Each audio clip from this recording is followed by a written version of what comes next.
Section 9. November 3. Witness, Heaven, how often I lie down in my bed with a wish, and even a hope, that I may never awaken again. And in the morning, when I open my eyes, I behold the sun once more, and am wretched. If I were whimsical, I might blame the weather, or an acquaintance, or some personal disappointment for my discontented mind, and then this insupportable load of trouble would not rest entirely upon myself. But alas, I feel it too sadly. I am alone the cause of my own woe, am I not? Truly, my own bosom contains the source of all my sorrow, as it previously contained the source of all my pleasure. Am I not the same being who once enjoyed an excess of happiness, who at every step saw paradise open before him, and whose heart was ever expanded toward the whole world? And this heart is now dead. No sentiment can revive it. My eyes are dry, and my senses, no more refreshed by the influence of soft tears, wither and consume my brain. I suffer much, for I have lost the only charm of life, that active, sacred power which created worlds around me. It is no more. When I look from my window at the distant hills, and behold the morning sun breaking through the mists, and illuminating the country around, which is still wrapped in silence, whilst the soft stream winds gently through the willows, which have shed their leaves, when glorious nature displays all her beauties before me, and her wondrous prospects are ineffectual to extract one tear of joy from my withered heart, I feel that in such a moment I stand like a reprobate before heaven, hardened, insensible, and unmoved. Oftentimes do I then bend my knee to the earth, and implore God for the blessing of tears, as the desponding labourer in some scorching climate prays for the dews of heaven to moisten his parched corn. But I feel that God does not grant sunshine or rain to our importunate entreaties. And oh, those bygone days, whose memory now torments me! Why were they so fortunate? Because I then waited with patience for the blessings of the Eternal, and received his gifts with the grateful feelings of a thankful heart. November 8. Charlotte has reproved me for my excesses, with so much tenderness and goodness.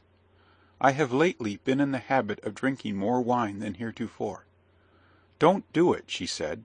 Think of Charlotte. Think of you, I answered. Need you bid me do so?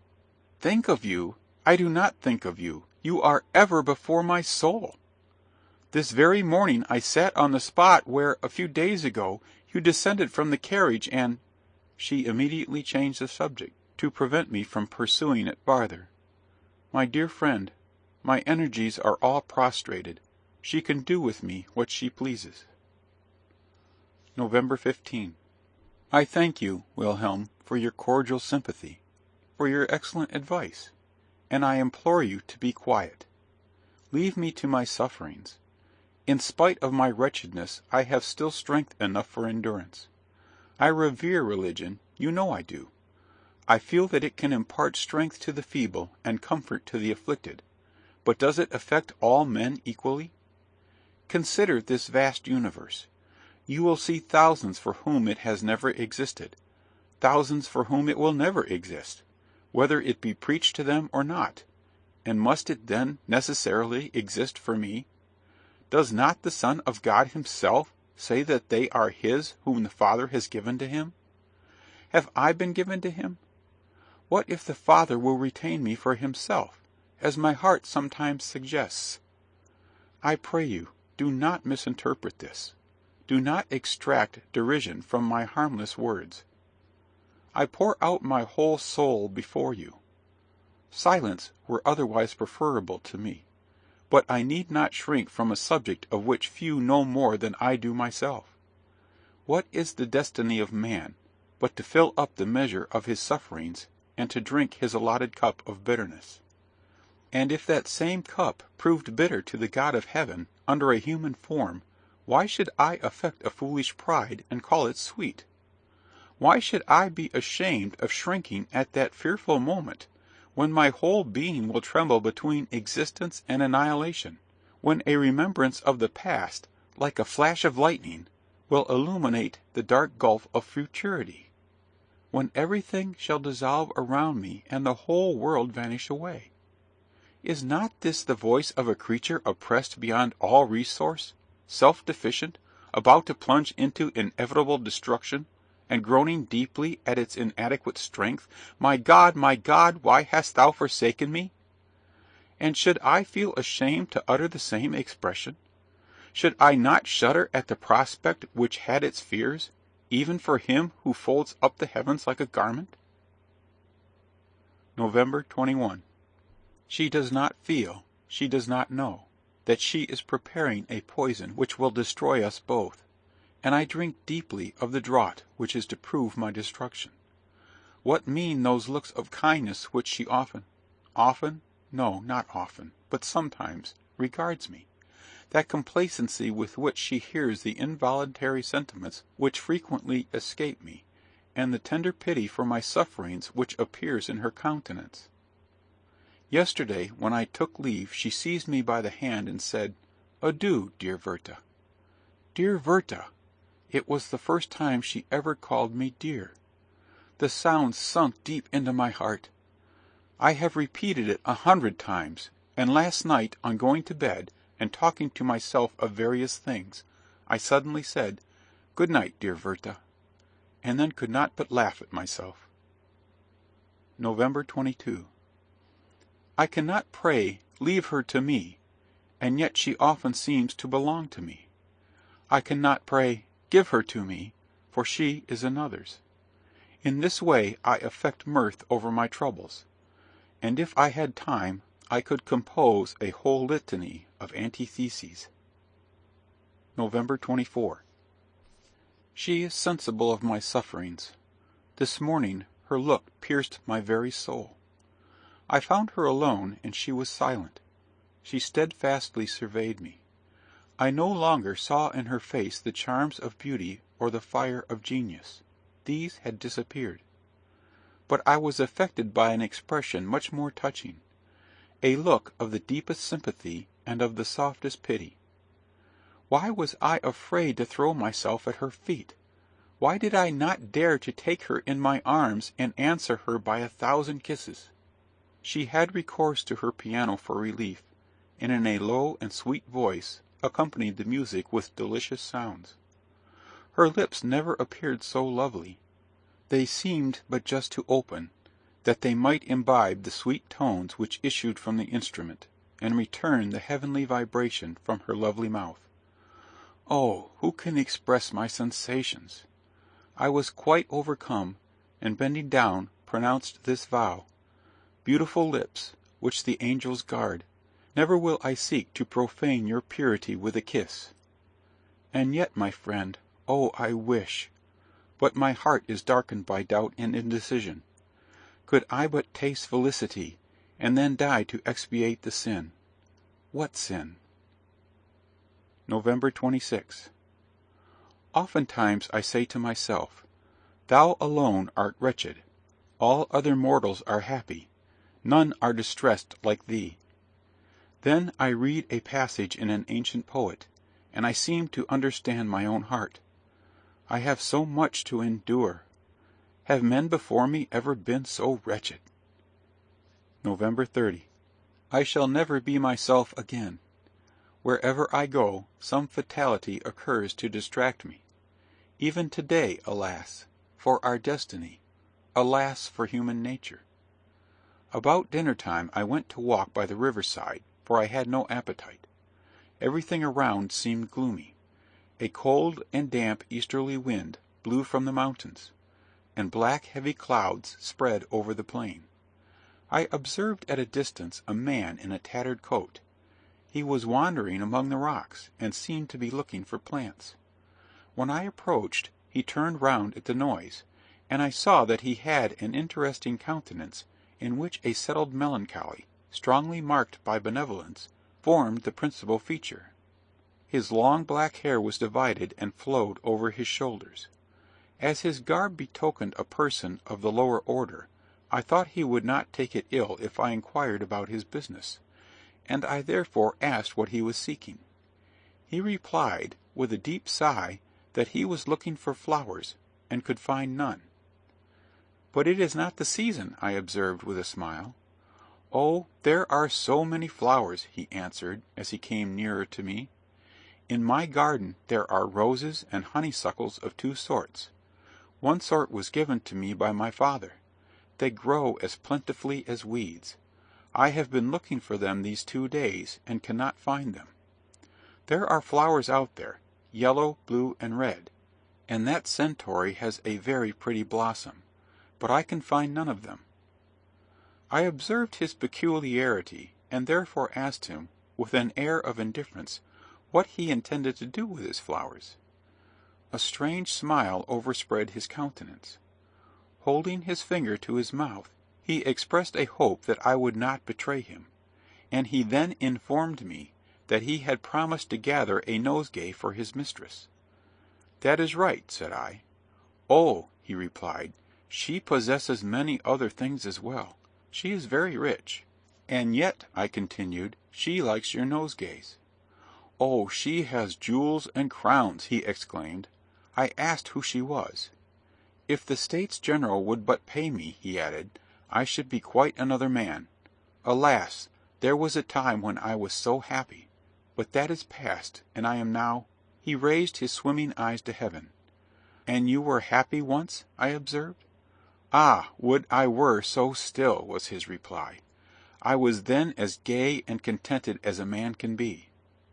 An old woman, who was coming toward us, now called out, "Henry, Henry, where are you? We have been looking for you everywhere. Come to dinner." "Is he your son?" I inquired, as I went toward her. "Yes," she said, "he is my poor unfortunate son. The Lord has sent me a heavy affliction." I asked whether he had been long in this state. She answered, "He has been as calm as he is at present for about 6 months. I thank Heaven that he has so far recovered. He was for 1 whole year quite raving, and chained down in a madhouse. Now he injures no one, but talks of nothing else than kings and queens. He used to be a very good, quiet youth, and helped to maintain me. He wrote a very fine hand, but all at once he became melancholy, was seized with a violent fever, grew distracted, and is now as you see. If I were only to tell you, sir—" I interrupted her by asking what period it was in which he boasted of having been so happy. "Poor boy!" she exclaimed, with a smile of compassion. "He means the time when he was completely deranged, a time he never ceases to regret, when he was in the madhouse, and unconscious of everything." I was thunderstruck. I placed a piece of money in her hand, and hastened away. "You were happy!" I exclaimed, as I returned quickly to the town, "as gay and contented as a man can be. God of heaven! Is this the destiny of man? Is he only happy before he has acquired his reason, or after he has lost it? Unfortunate being! And yet I envy your fate. I envy the delusion to which you are a victim. You go forth with joy to gather flowers for your princess, in winter, and grieve when you can find none, and cannot understand why they do not grow. But I wander forth without joy, without hope, without design, and I return as I came. You fancy what a man you would be if the States General paid you. Happy mortal! Who can ascribe your wretchedness to an earthly cause? You do not know, you do not feel, that in your own distracted heart and disordered brain dwells the source of that unhappiness which all the potentates on earth cannot relieve. Let that man die unconsoled who can deride the invalid for undertaking a journey to distant healthful springs, where he often finds only a heavier disease and a more painful death; or who can exult over the despairing mind of a sinner who, to obtain peace of conscience and an alleviation of misery, makes a pilgrimage to the Holy Sepulchre. Each laborious step which galls his wounded feet in rough and untrodden paths pours a drop of balm into his troubled soul, and the journey of many a weary day brings a nightly relief to his anguished heart. Will you dare call this enthusiasm, ye crowds of pompous declaimers? Enthusiasm! O God, thou seest my tears. Thou hast allotted us our portion of misery. Must we also have brethren to persecute us, to deprive us of our consolation, of our trust in thee, and in thy love and mercy? For our trust in the virtue of the healing root, or in the strength of the vine, what is it else than a belief in thee from whom all that surrounds us derives its healing and restoring powers? Father whom I do not know, who wert once wont to fill my soul, but who now hidest thy face from me, call me back to thee. Be silent no longer. Thy silence shall not delay a soul which thirsts after thee.